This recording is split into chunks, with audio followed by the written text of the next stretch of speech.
Game 2 ng PBA Finals, and sa first possession pa lang is inaddress agad ng TNT yung sinasabi nating they need to go here.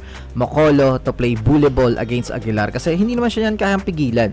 And ayun na nga para sa first points ng Game 2. And ang maganda sa long series is yung mga adjustments na gagawin. Marami din tayong matututunan sa both coaches on how they approach losses and how to bounce back. Yung first frame is all about defense. It was a low scoring one para sa Ginebra kasi ganito yung ginawa ng TNT. Si BGR ang initial defender ni RJ Abarientos, and I never saw this one coming. Honestly, mapapasabi ka na lang ng, oo nga no, Coach Chot, ayos ka. BGR is tall, wide, athletic, may quick feet na kaya makapag-stay sa mga guards. Ganyang player din yung gusto mo para sa national team eh. Siya yung tumao kay RJ Abarientos, and the looks isn't the same as game 1. Yung mga guards kasi ng TNT, kahit sobra na yung pag-aasawa sa kanya, good defense na may iwan niya pa rin matitirahan kahit konting space. Pero dito naging factor yung length ni BGR. Then sa ibang possession, si Chris Makolo, may iwan man niya si Simak, mahahabol pa rin yung kanyang tira. And they're letting Justin Brownlee do his one-on-one plays against RR Pugoy. Which kung ikaw yung Ginebra, ayaw mong mangyari. Yes, pupunto sa JB, pero alam natin kung ano yung nagiging result kapag ganyan yung ginagawa nila. Dagdag din natin na may mga wide open shots pa rin naman yung Ginebra kasi decent yung kanilang ball movement pero nagmimintes yung outside shots nila. Hindi makabuta si Stephen Holt, and kailangan pa naman siya din ngayon kasi natatao nga si RJ Abarientos. Tingnan nyo, hindi siya makadecide on what to do hanggang mapunta na naman yung possession sa paubos na shot clock tapos top shot gaming yung Ginebra. Pumutok pa yung scoring ni Oftana, tapos yung bully ball ni Simak is ginagawa niya na kasi wala talaga makakapigil sa kanya if mono challenge lang yung gagawin sa kanya. Tapos mali pa dito ni Holt is na-cover naman ni Troy yung PNR, tapos nag-slide pa siya, and ayun, mainit yung tao niya pero iniwan. Oftana hits the 3-point shot, 15-point lead para sa katropa. Sa second quarter, na-maintain ng TNT yung ginagawa nila. Tall defender on RJ. This time, si Kelly Williams. Nasiko lang siya dito pero mentes naman yung tira ni RJ. Pero tingnan nyo, nung si Castro na yung kumuha sa kanya, iniwan lang siya ng saglit tapos end one pa yung tira. Sayang lang, stepping.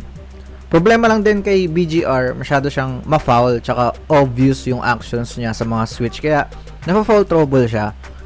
But Calvin Oftana for TNT, 17 points in the first half. 15-point lead pa rin para sa TNT. Sa third quarter, mabibigyan ng space si RJ Abarientos for the 3-point shot. Good start sa second half to regain some confidence. Pero grabe din talaga yung TNT once na calm sila. Find muna ng mismatch, tapos ball movement of Tana, binawi yung 3-point shot. And Ginebra has no answer sa scoring niya. Hindi sapat ang one-on-one coverage ni Scotty kasi in the zone na rin. Tas grabe yung batata ni Simak dito kay Gray. At ang masakit pa, aatakihin ka pa sa kabilang banda for the layup. Ginebra is on the verge na makabalik sa laro courtesy of this action. Curl to the paint tapos extra pass. Ganyan yung masarap panoorin na basketball. As in marami silang ginagawang off-ball action, mga cross screens to find cutters. Kaso mintes to ni Ralph ko. Then pagka-defense, aray ko yung nangyari.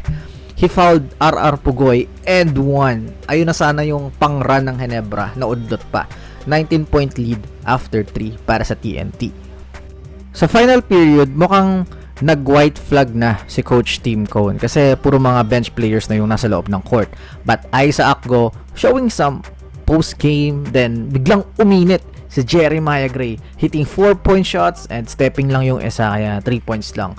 Kaya ayun, biglang binalik ni Coach Tim si Justin Brownlee at RJ Abarientos, and they also deliver. RJ, isolation with Calvin, 3-point shot. Grabe talaga yung clutch jeans niya eh. Akala natin shutdown siya in this game, pero dito sa important quarter, another 3-point shot after matumba ni Oftana. Buhay na ulit yung Ginebra. Pero pamatay sunog from Jordan Heading in the corner para bawiin yung tres. Kaso mukhang may sagot na si RJ sa BGR defense. Attack him, tough shot, pasok. For me, good D pa rin, but better offense. Nagkaroon din ng impact yung rookie ng Ginebra na si John Abis after contesting the shot of Simak, runs the floor para sa 2 points. Then, gives the space sa paint para makadiretso si Brownlee, and one possession ball game na lang. Pero he is still a rookie. RJ wide open, but he decides to go all the way and loses the ball. And ayon, GG's, tabla na ang series. Yun, yung BGR against RJ is a good idea for TNT. Yes, makakascore siya, but it limits the high percentage shots, and sana gawin pa rin nila sa game 3.